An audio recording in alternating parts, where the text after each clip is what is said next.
영화 한산 보셨나요? 이 멋지게 이 땅을 지켜낸 그 이순신 장군의 모습에 저도 어깨가 으쓱해지더라고요. 근데 이런 이순신 장군께도요, 옆에서 계속 무시하고 뭔가 이렇게 주도권을 가지고 오려고 끊임없이 가스라이팅 했던 그 원균이라는 사람이 있었습니다. 영화 한산의 이순신께서는 이런 상황에서 어떻게 대처했는지 그 지혜를 오늘 영상으로 함께 생각해 보도록 할까요?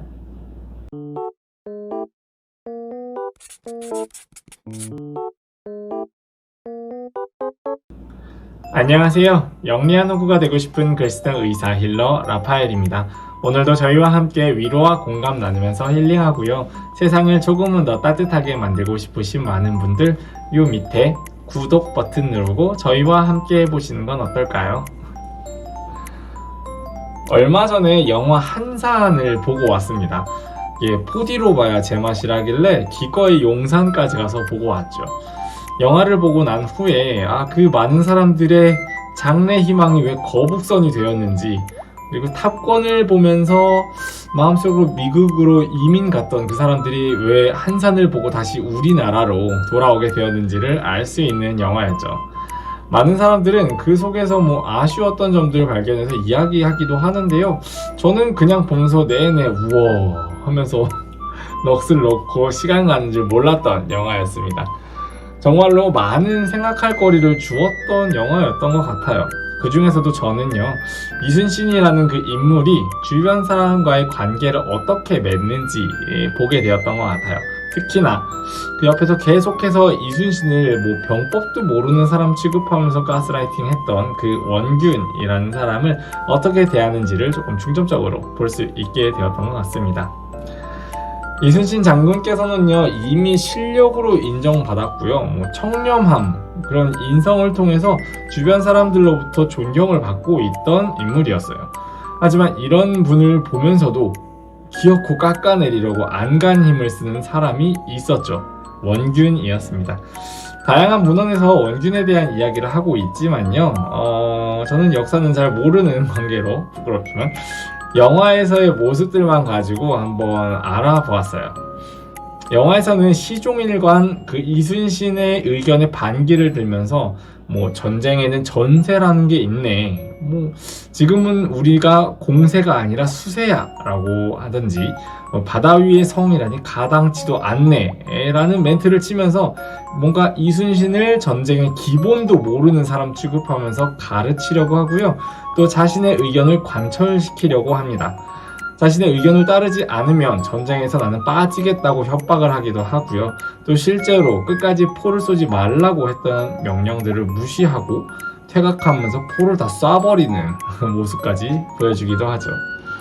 이런 원균을 보면서요, 이순신께서는 어떻게 행동하셨을까요? 일단 원균이 사사건건 물고 늘어지는 것에 그렇게 크게 동요하지 않으셨습니다. 그 전투에서 지면요, 온 나라가 먹혀버릴 수도 있는 그 상황에서, 그 책임감이 막중한 그 상황에서 뭔가 티끌만한 불안 요소도 남기고 싶지 않았을 텐데, 그 원균을 제거하거나 큰 소리로 윽박 지르면서 맞서지 않습니다. 오히려 주변에서 훈련도 부족한 그 원수사의 함대까지 데리고서는 작전이 힘들 것 같다라고 이야기하자, 이순신께서는 아니다, 원수사는 그대로 두어라 라고 이야기를 하시죠. 딱히 크게 맞서지 않습니다. 어떻게 그럴 수 있었을까요? 우리 잠깐 생각해 보세요.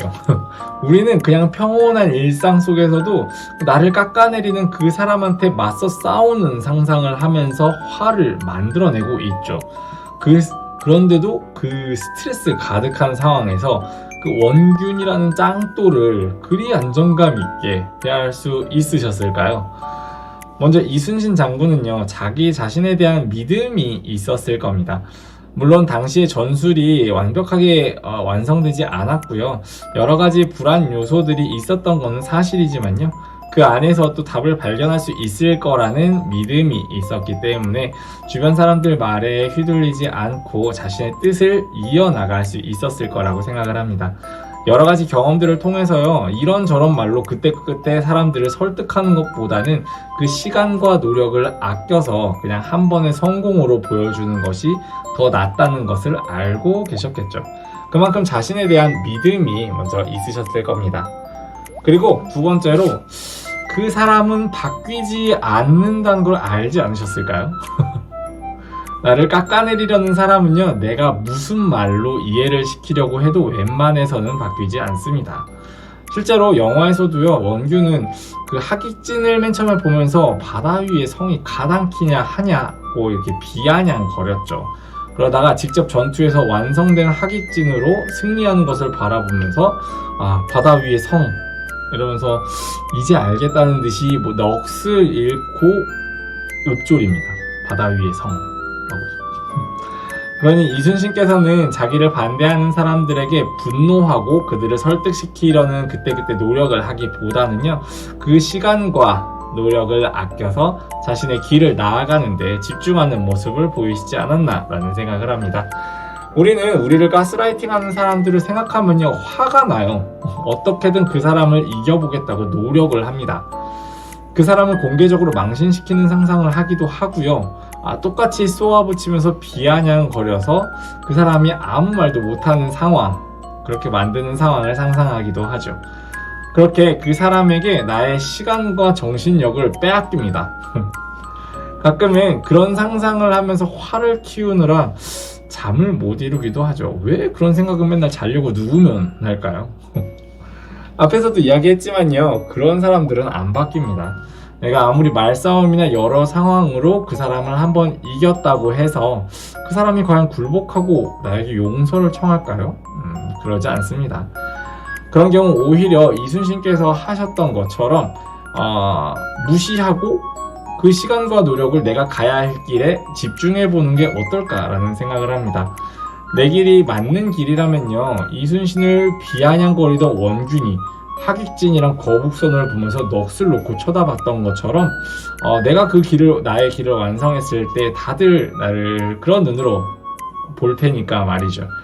그저 묵묵히 내 길을 걸어가서 완성하는 게요, 그들에 대한 복수가 그게 목적은 아니겠지만요, 그것이야말로 역설적으로 그들에게 하는 가장 큰 복수가 아닐까 합니다.